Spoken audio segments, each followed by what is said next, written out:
Okay. Great. All right. Welcome, Dr. Sadaf Ali and attendees at this MLK session. Dr. Ali is a former television and radio news reporter and has worked for mainstream and ethnic media in Ohio and Michigan.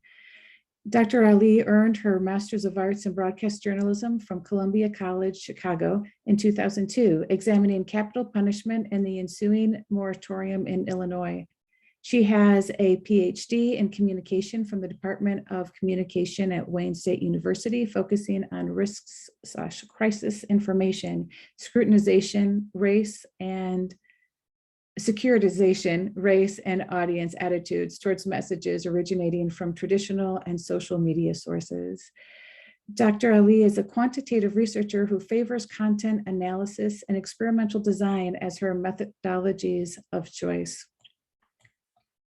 I'm glad you're joining us for this session on social media movements from the Arab Spring to Black Lives Matter and the power of visuals. Before I hand this over, though, to Dr. Ali, I'd like to cover the rules of this Zoom room. Please mute your microphone if you are not the individual speaking. This ensures that background noise is limited and all attendees are able to fully participate in the session. Room moderators will mute all attendees and presenters will need to unmute themselves when ready to speak. If we notice that you are not muted and it appears that you may be creating background noise, room moderators will mute you. If the disruption continues to occur, the attendee creating the disruption may be removed from the Zoom session. If you are noticing challenges with slow connection, try turning off your video. This may help. If you speak during the session, we would encourage you to turn your video back on if you are comfortable doing so the individuals may see you engage. Please utilize the participant reaction features and the chat function to engage throughout the session. This can be helpful to the presenters as they move through their sessions. When engaging with the session, either via the participant reactions, chat function, or speaking, if disruptive behavior occurs, attendees may be removed from the Zoom session. With no further ado, Dr. Ali. Thank you so much for having me here today. So before I pull up my PowerPoint, I just want to know, I let everyone know that I'm going to be presenting research that's eventually going to be a future book project. And on how visuals, photography, and video have sparked major civil rights movements leading to societal change. I've got my notes on this side, so I am looking here, but I'm like looking here at my notes as well. So I'm looking at how also the advent of social media has helped create like these headless movements that have challenged white supremacist norms by forcing audiences to really confront the violence victims of police brutality face in the United States and abroad. And I just want to remind everyone in the room that I'm also showing images that are difficult to look at. So I'm just providing this trigger warning in the event someone needs to turn away or turn off, or whatever, or to leave the session. But there are going to be some images of violence that I'm going to show because those are the images that have sparked these movements. So I'm going to go ahead and share my screen. Hopefully it works. Can everyone see that okay? Great. So that's my title. I'm using images, social media movements from the Arab Spring to Black Lives Matter and the power of visuals. I'm going to start with the first image. Oops, is it going to work? Oh, there we go. So I'm looking at this image of Emmett Till. We're going to look at some of the more violent images, but just a background. So the facts behind what actually happened August 24th, 1955 were pretty hazy. Initial accounts made by Carolyn Bryant suggest that Till made advances to her by flirting with her, blocking her path. Till's friends at the time of the incident said the 14-year-old simply said, "Bye, baby." Carolyn Bryant was the only one in the shop. So when she made the accusation, her whiteness was enough of an indicator that this thing had happened. It became sort of this idea. She's white, she's made the accusation, there must be truth to it. So Till was kidnapped from his uncle's home August 24th, and he was murdered on August 28th, 1955. His body was actually found 3 days later. Despite the disparate versions of the exchange between Till and Carolyn Bryant, one fact is indisputable. The events that led to the evening, the events of that evening led to one of the most brutal and most publicized race murders in American history. The men accused of murdering Till were actually eventually acquitted by an all-white male jury. The murderers later confessed to the murder to a journalist for Look magazine in exchange for $4,000. We'll talk about what happened in 2017 as well. So I just wanted to give you sort of a little bit of a background. There we go. So Mamie Till is Emmett Till's mother, and she made the unorthodox choice to have an open casket funeral for her son. When she made this choice, people asked her, why did you do this? And she said, let the people see what I've seen. David Jackson, a photographer for the Black-owned Jet magazine, took the iconic images that really shocked the nation. Initially, white-centered media refused to print the images, but word spread amongst the Black community. And Look magazine and eventually Lifetime magazine also began having these conversations within their pages. And these images were pretty violent. So I'm going to show you the next image.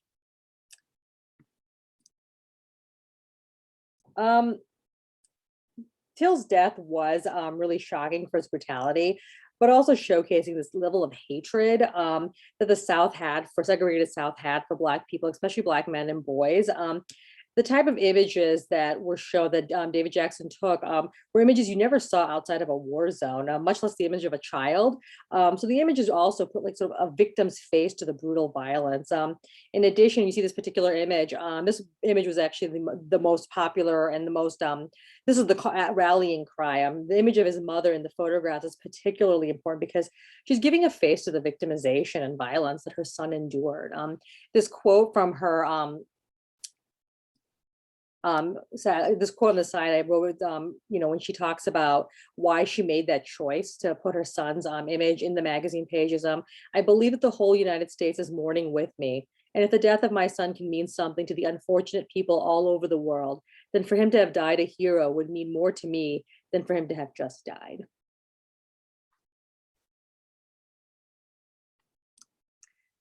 So his mother also provided images of Emmett Till in his Christmas suit, and juxtaposed with the images of his like grotesque battered face was a stark image that made it impossible for anyone who saw this image to stay silent, in particular white people. These images became a powerful force in organizing a committed movement. The murder and subsequent acquittal of his killers was also a motivating factor in why Rosa Parks didn't give up her bus seat 100 days later. In 2017, Tim Tyler published the book, The Blood of Emmett Till. And in the book, he interviews Carolyn Bryant, where she recanted her testimony. Essentially, she said she lied. The Justice Department reopened the case, and when Carolyn Bryant was confronted by the FBI, she claimed she never said those things to Tim Tyler. And because Tyler hadn't recorded the interview, it was sort of an issue of he said, she said. So the Department of Justice ended up closing the investigation on this criminal case December 6, 2021, because there really wasn't sufficient evidence to prove what Bryant had said or not said. If she had been charged with a crime, it would have been perjury. And the statute of limitations on perjury was 2 years. So she would have actually been cleared of everything in 1957. The next image is the image of Khalid Saeed and the Arab Spring. So frustrated with poverty and growing inadequacies amongst his population, Egyptian activists called for action from the public to protest poverty, unemployment, government corruption, and finally the rule of President Hosni Mubarak. Many activists not only condemn Mubarak's government, but continuing to maintain diplomatic ties with Israel, but also for exporting natural gas to the Jewish state and for restricting movements between the borders of Egypt and Gaza. And one of these frustrated citizens was Khalid Saeed. He was beaten to death by plainclothes police officers for exposing police corruption. Essentially, he had video that he shot and posted on YouTube. He had images of police taking money in exchange for drugs. And he was pulled out of this cafe by these plainclothes police officers. At the time of his death, within 5 days, Wael Ghonim, who was a Google executive for the Middle East and North Africa, created the page, We Are All Khalid Saeed. After viewing graphic images of Saeed in the morgue, he saw pictures of Saeed's face, crushed, his jaw broken, mangled ribcage, cracked skull. I'll talk more about what happened with Hosni Mubarak in a moment, but the officers that did pull him out of the cafe were eventually convicted in 2014 and sentenced to 10 years in prison apiece. So this is an image, much like what Emmett Till's mother did, Mamie Till did, the juxtaposition of the images, putting them side by side. So one you see, Khalid Said, just a regular normal face smiling, wearing a gray hoodie, which we'll talk about hoodies in a moment too, juxtaposed with his face from the morgue. Other social media also began, like YouTube began broadcasting similar material, and they offered Egyptians a forum to really bond and express outrage towards the abusive Egyptian government. Egyptian media is government controlled, so Egyptians had to turn to social media to get their information out. And this was what they did. They used this as a rallying cry to say, anyone could be Khalid Said, anyone could be pulled out of a internet cafe or from their homes and murdered.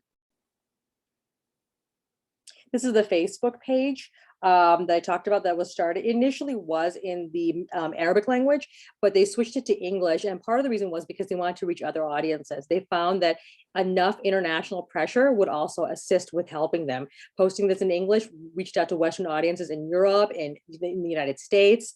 So in January 2011, thousands of Egyptian citizens took to the streets, mostly congregating in Tahrir Square, which is a main square in downtown Egypt, in the downtown area.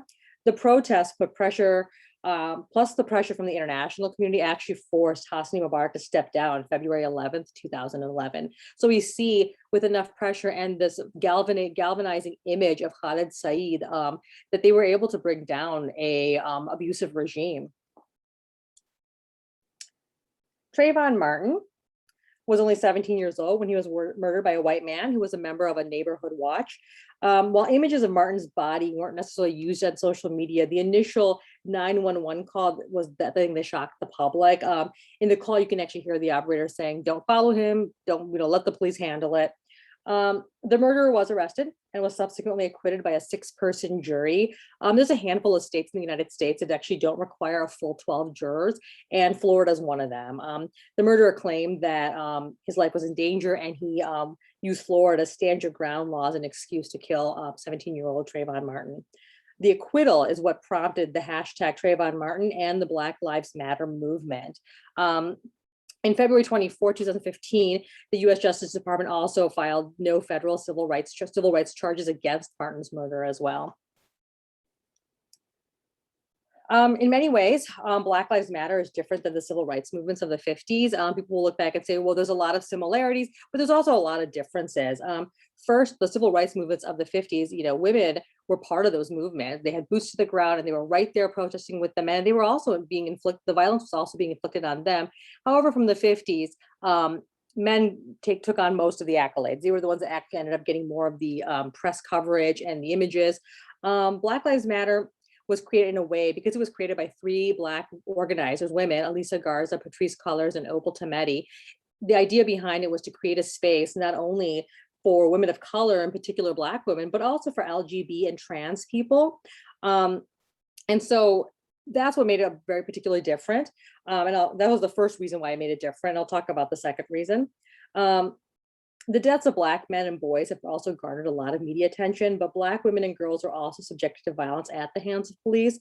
The hashtag Say Her Name was prompted by the killing of Michelle Crusoe in 2014, shortly after the shooting of Michael Brown in Ferguson. And it's been used for Atiana Jefferson, Sandra Bland, Breonna Taylor, and so many more women. And honestly, you can't have Black Lives Matter without Say Her Name. They both go hand in hand. Because Black women and girls also are subjected to the same racial violence that Black men and Black boys have been. This was the image that became sort of the rallying cry. And the second reason, like the Arab Spring, the first one being that women and girls and LGBT and trans people were part of the movement, but also secondly, like the Arab Spring, it's a headless movement. When a movement has a leader, it's easier to dismantle it. We've seen this over and over when prominent civil rights leaders like Martin Luther King Jr., who we're celebrating, were murdered. The movement loses momentum. Having a leaderless movement allows the movement to evolve and grow, and it becomes very difficult to stop it. And as you can see in this image, very similar, we are all Trayvon Martin, we are all Khalid Said. We see these phrases repeated over and over. And so just like Emmett Till and Khalid Said, Trayvon Martin was a regular person whose image became an icon of a movement. In particular, it was the hoodie that became the emblem of certain assumptions in America. Martin's killer told the 911 operator. He said, I'm following a man in a dark hoodie, a gray hoodie. So as a sign of solidarity, millions of Americans took pictures of themselves wearing hoodies, including politicians like former Michigan Governor Jennifer Granholm. And we saw celebrities getting on it. Everybody was wearing the hoodie as part of it, just regular, not just regular Americans, but everybody. So I just added this tweet. This one is just like recently. This picture was set up by a former Ohio State University football player, Marcus Williamson. This is the original selfie that Trayvon Martin took of himself. And it's been used by BLM organizers. Unfortunately, it was also used by Ohio State University as part of a rule of no hoods in the building for the football team. And this was in 2017. Williamson actually sent another tweet January 1st, 2022. And he talked about this idea that, people don't really seem to understand what this represents and the power that these institutions have over young Black boys. So Williamson is like a businessman, but played football for Ohio State in 2017. Urban Meyer, who was the football coach at the time, said he had no idea that they were using this image and that it was a staffer, but it was used as part of their promotional materials for their football team in the rule book. So Black Lives Matter organizers have been constantly organizing and protesting, but the death of George Floyd in 2020 was really the impetus for one of the largest racial justice protests since the civil rights movement of the 1950s. George Floyd's death video is arguably the most watched death video since Neda Agha Sultan in 2009 during the Iranian election protest when Mahmoud Ahmadinejad was elected. So Neda Agha Sultan's video was shot by other protesters who also had cell phones. This is just a woman that was walking during the protest. She wasn't actually there necessarily to protest, but was with her professor and came to see what the protest was about. And a sniper shot her with one bullet through the chest. And so you see her actually bleeding out and dying in the streets. And like George Floyd, video was captured by a 17-year-old girl named Darnella Frazier. So it was just captured by regular people and then uploaded. So Floyd's murder also prompted massive international protests. June 2020, the United Kingdom had some of the largest BLM protests in the history of the country. Once Floyd's video was released on social media, there really was no turning back. And many of these countries that were having these issues, like UK, France, New Zealand, Colombia, they had their own version of George Floyd, a person that was killed by police. This image here, I just posted this just to continue to talk about this conversation around the international impact. This is just graffiti art that was done in Berlin, Germany. It's the face that was all over social media. The hashtag is George Floyd, but also the hashtag I can't breathe, which we heard back from when Mike Brown was killed in Ferguson. It's the rallying cry when people are being choked. I can't breathe. I can't breathe. Something that he said as well when he was being choked to death. So really photographs, videos, distributed media invoke major calls to action because citizens can't ignore them. It's impossible to stay neutral when you're seeing videos and images because they really are evidence of violence and brutality that marginalized people deal with within the United States and abroad. So these images really, because of their brutalization, because they almost provide this is what's actually happening. They provide power to a lot of the movements that we've been seeing all the way from the 1950s civil rights movements to the Black Lives Matter movement of current. Thank you. So if anyone has any questions, let me know. Or if anyone has any comments, I can actually stop sharing the screen.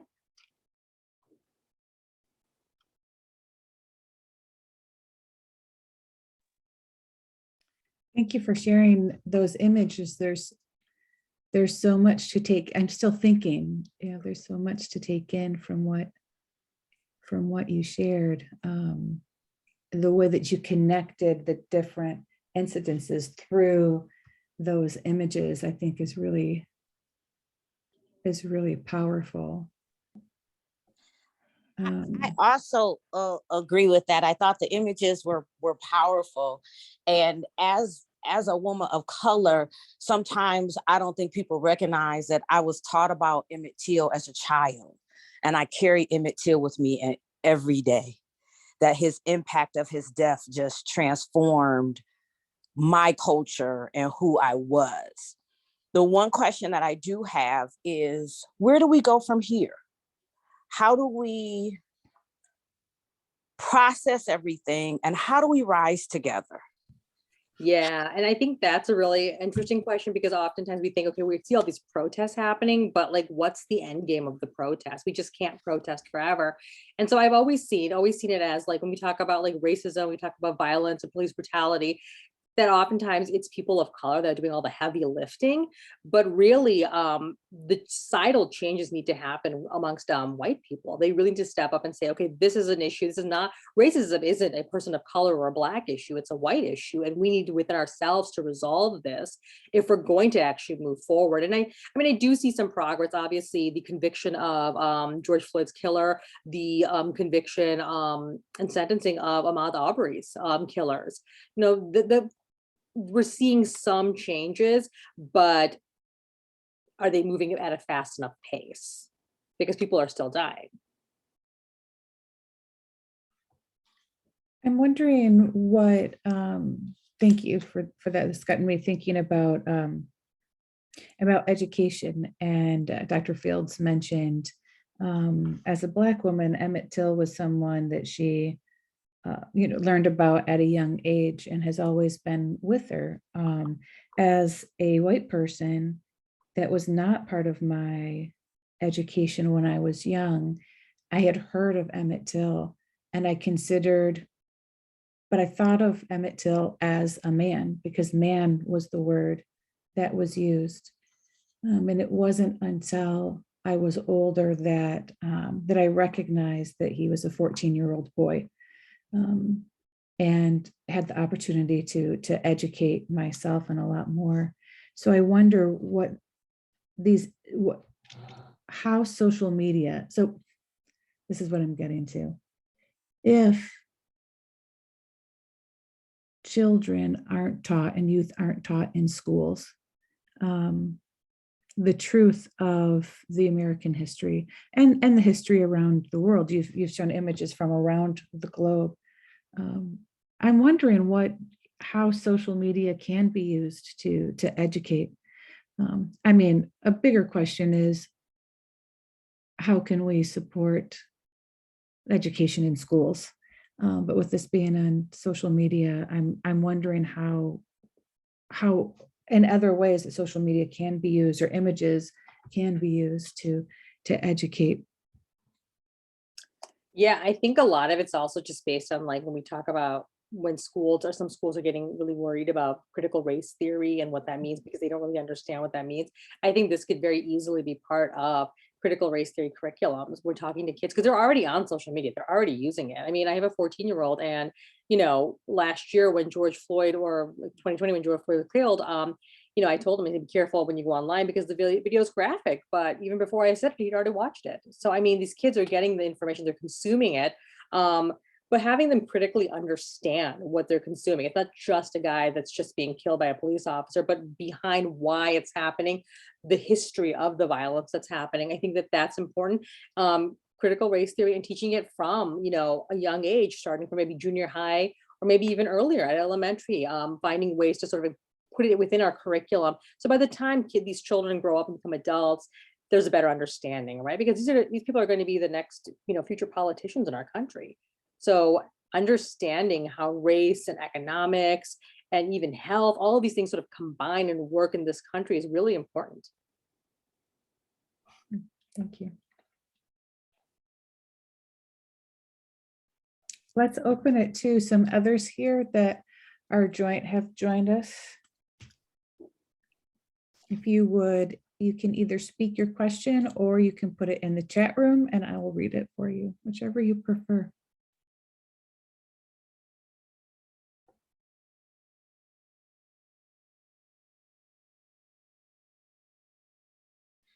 I'm curious which of the images really jumped out to those of you who are attending.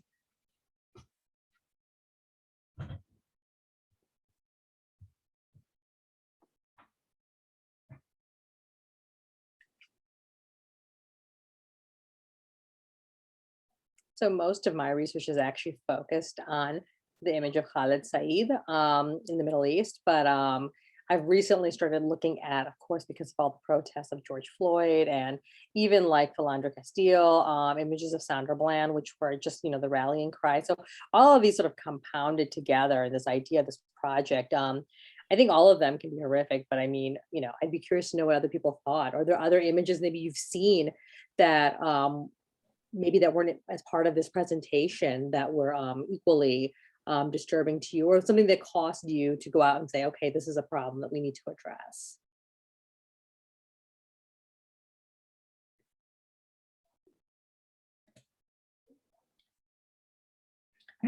I'm thinking of so many images that have been hidden.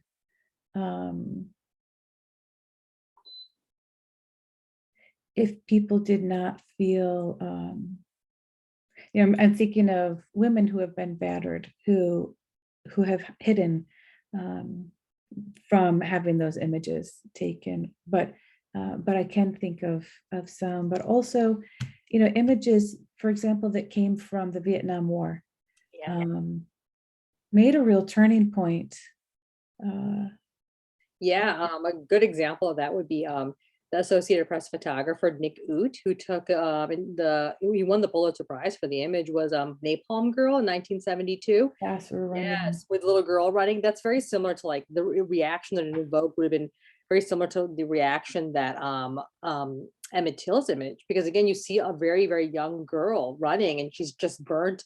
And he just happens to snap the photograph. And that really, that image, I think, was a turning point for how Americans looked at the Vietnam War. I think that was one of the more powerful images. I mean, there was a lot of stuff coming out anyway, but I think that for many Americans, they started to question, like, what are we doing there? What's our purpose in this war? What's our purpose to even being in a country that doesn't even want us there? And how does it affect us when all we're doing is, harming children and harming citizens that have nothing to do with us?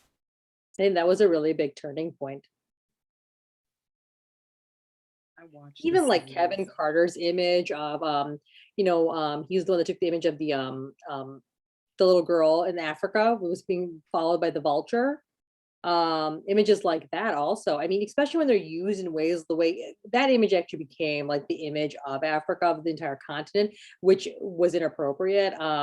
But he won the Pulitzer Prize for that image, and the idea behind it was that this is what Africa looks like. And I think that that was in many ways problematic, but I mean, again, a very powerful image to show, like, what's happening in other parts of the world. But that image actually was used in many ways to sort of say, okay, they found that there was some counterproductivity with that image, because many people looked at it and thought, well, there's nothing we can do to help them because you've always got problems there. And that really wasn't the point of that image. But I mean, it was a very prolific image. It was on every magazine cover, every TV station, newspaper, all of them are showing that image. Shannon Parker said, like the Arab Spring, it's a headless movement. When a movement has a leader, it's easier to dismantle it. This quote really stuck out to me. Not really a question, but very thought-provoking. The term headless movement, quote unquote, is very jarring and unfortunately an accurate representation of the movements that are able to gain enough media attention for possible change. Yeah, I think that, and that's been brought up multiple times. One of the reasons why the civil rights movement, while powerful, lost that momentum is when you kill leaders or remove leaders of a movement, then people have no one to follow. But if it's a headless movement, people can just follow themselves. Anybody can be Black Lives Matter. Anybody can be We Are Khaled Saeed. They don't have to have a leader. They can just, and it's also harder to pull pull a movement apart when you don't have anyone to arrest or anyone to imprison or anyone to murder.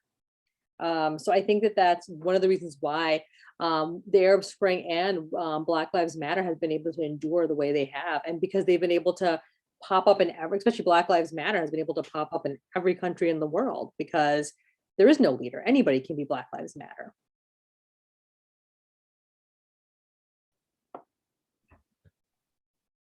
So I think Diane has a hand up. Yes, I was thinking about the images that from the civil rights movement of the hoses, the fire hoses that were turned on the protesters, and many of them young people, and how that sparked conversation around the world. And those images were used to force the government to make change. And so I think that the images that we've seen, they spark such an emotional chord that people are forced or in many ways shamed into action. And I think the shaming, um, the strength of that is what is key. Yeah, and I think I agree with you. That's what it was, with especially with Emmett Till. I think that white America not only was confronted with it, but they were shamed by it. Like, this is what we do to children. And when Emmett Till was in Chicago, he's from Chicago, so his mom had said, when you go to visit your relatives in Mississippi, be careful, because he was, he's a kid, he's from Chicago, he wasn't aware of how violent the segregated South could be. So whatever he had done was enough to bother this woman who made this accusation. But ultimately, I think that the images of his mother staring at his face, staring at his mutilated corpse, shamed America. And I believe, in those days, obviously there was no social media, but those images, to a certain extent, may have had a global impact. Maybe not like what George Floyd has done or Khaled Said, but because of lack of proliferation of that type of media, but still enough of impact that America had to really take a long, hard look at who they were and what they were to children of color. I can also picture pictures of protesters with George Floyd and the signs that they held up. And so in an image that's frozen in time, it really gives us an opportunity to think through. Well, I'll speak for myself. It gives me an opportunity to think through what I'm seeing, to see the whole picture, people's faces. You can really see the emotion in people's faces. But then also reading the signs, one sign said something like, when George Floyd cried for his mother, all mothers heard the call. Yeah. So I actually didn't watch the video until the trial. I was like, I don't want to watch this video because I'd already seen other videos similar to it, and I thought it was going to be too much. But I read the transcript, and just the transcript alone, what he's calling for his mother, is really, really hard. Yeah, that's a hard one to read. And eventually, I did see the video because in the trial they played it like 100 times. They kept playing it over and over so that they could go through the process of what had happened to his body while he was losing oxygen, while he was unable to breathe.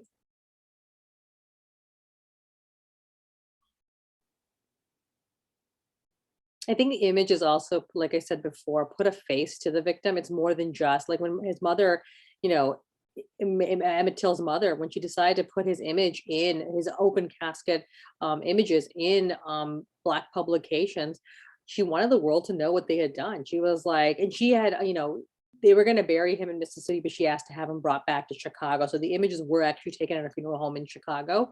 Because she wanted the world to know. She's like, listen, if I don't do this, he's going to die in vain. But if I do this, I can maybe cause some changes and I can protect other people's children from what happened to my son.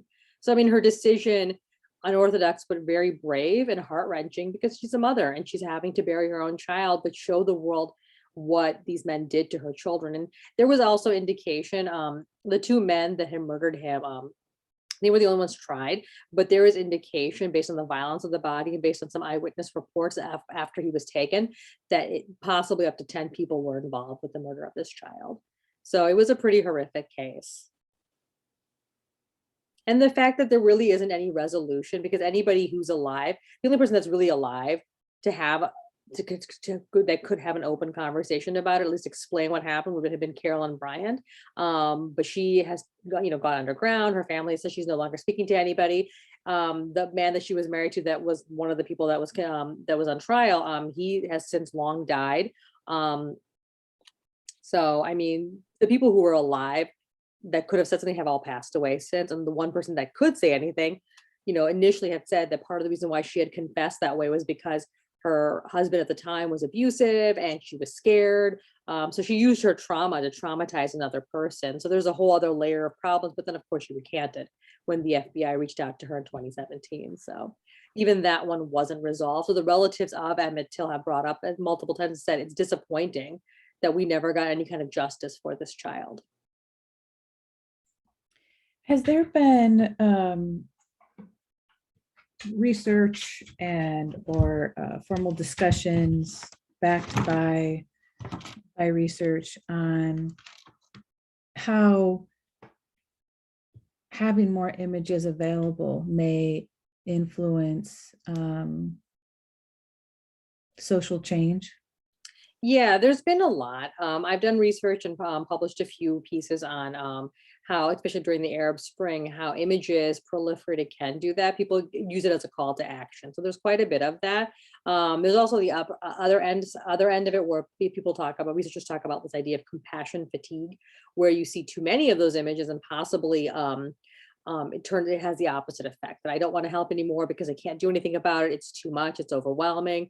But in the cases of like Emmett Till, Trayvon Martin, Khaled Said, George Floyd, their images were part of, situations that were already problematic. And then once they're in the center of these problems, these issues, societal problems that are really, really massive. And then the image comes out and that was it. That was the straw that broke the camel's back. People had no choice. They had to speak up. So there's been quite a bit of research. A colleague of mine, Shahira Fahmy, does a lot of stuff on, Shahira Fahmy does a lot of work on visuals and how visuals work with forcing people to acknowledge what's happening in their countries and during times of strife. So there's been quite a bit of research on it.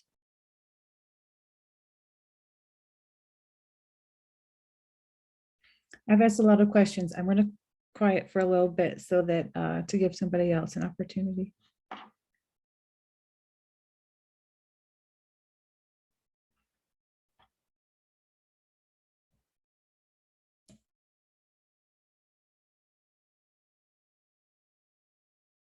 Any other questions? I think it's one of the things I mentioned too. It's important to note that oftentimes when these movements, like one of the, it wasn't necessarily a criticism, but it was a note that when George Floyd's, when his image and the death video and the image, sparked all these, BLM to have these massive racial justice protests across the country and even globally, that people had said, well, what about Breonna Taylor? What about Sandra Bland?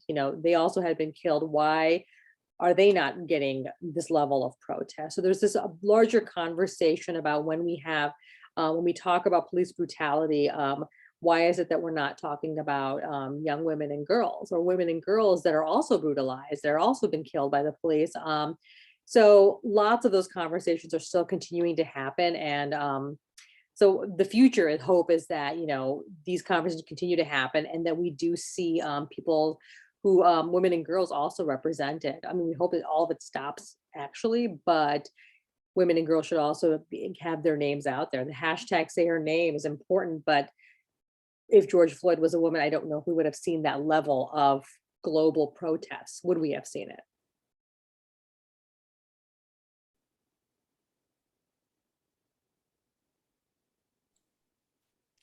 I'm going to take just a minute to put a few things in the chat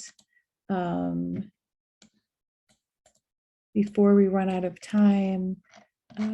But if still put stuff in the chat as we're doing this. One thing that I wanted to do is put a link to the LBC. Oops, where'd that go? If you are a student here and you would like to have participation credit for attending one of these sessions, here is the link to that. Let's see, credit form. Also, if you could, we'd appreciate you completing an EMU MLK Celebration Evaluation 2022. So I am going to put a link to that as well. If you could pull this up. EMU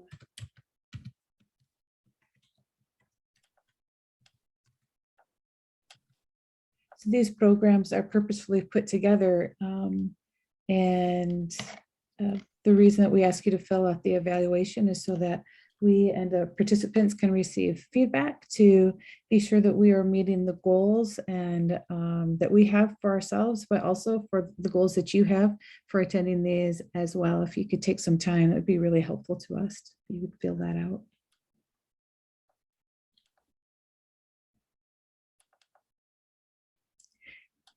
Dr. Ali, what do you see as what recommendations do you have for future research in this area? I would like to see more research focused on women and girls. And also even things like, looking at things like socioeconomics, but especially when we're looking at, like, we're in the middle of a pandemic. I mean, the racial disparities within a pandemic and how that reflects on when you are living in a country that claims to be a global leader, why we have people that can't afford medicine and or can't even afford to not go to work because they won't be able to make rent, they won't be able to put food on the table. So I'd like to look at it in the context, even things like see things in the context of COVID, but also like more representation in media on girls and women who are also part of it, and even like the trauma, lived trauma.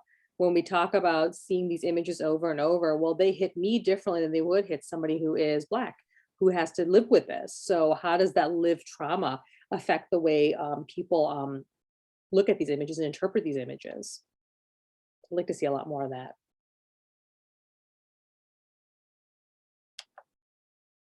Yeah, it's important to hear the different voices. And I think more and more we're in research, even in quantitative, we're having positionality statements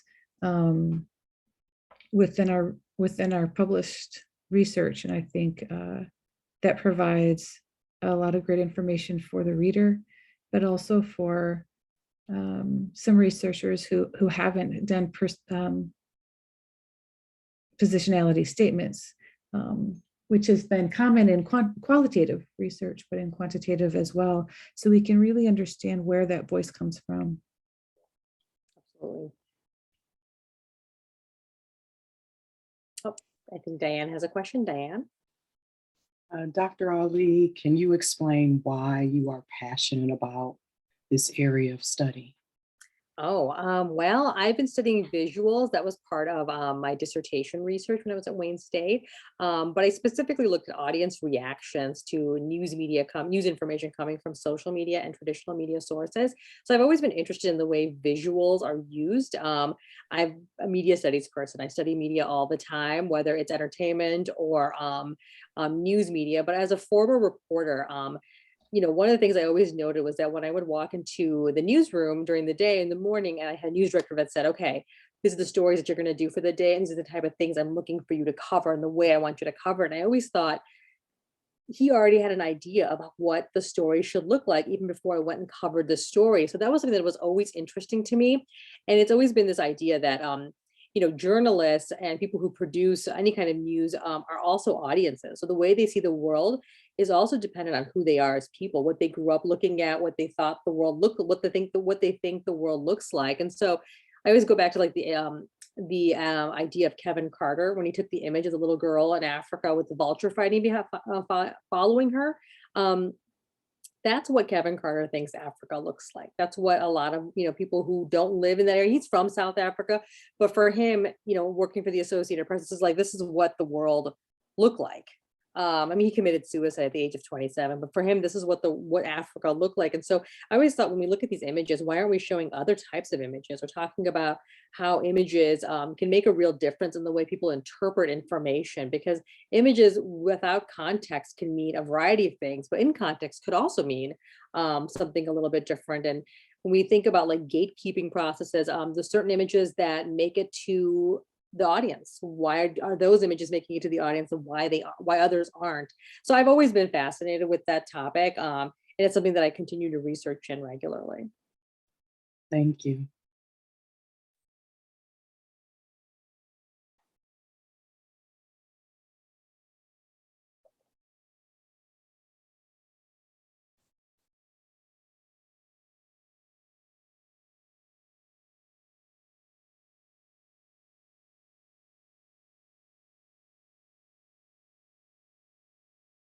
Any other questions or comments?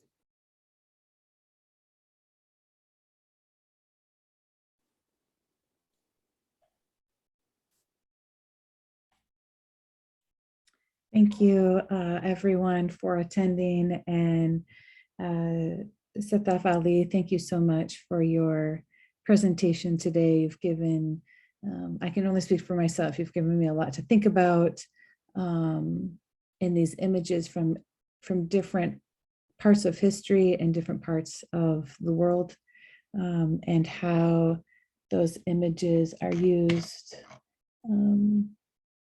in communication and as a rallying cry, and really to show the humanity of what happens in people's lived experiences. Again, please fill out the evaluation form, and if you're a student, fill out the information for your LBC credit, attendance credit. And if there aren't any other questions, I'm going to stop the recording.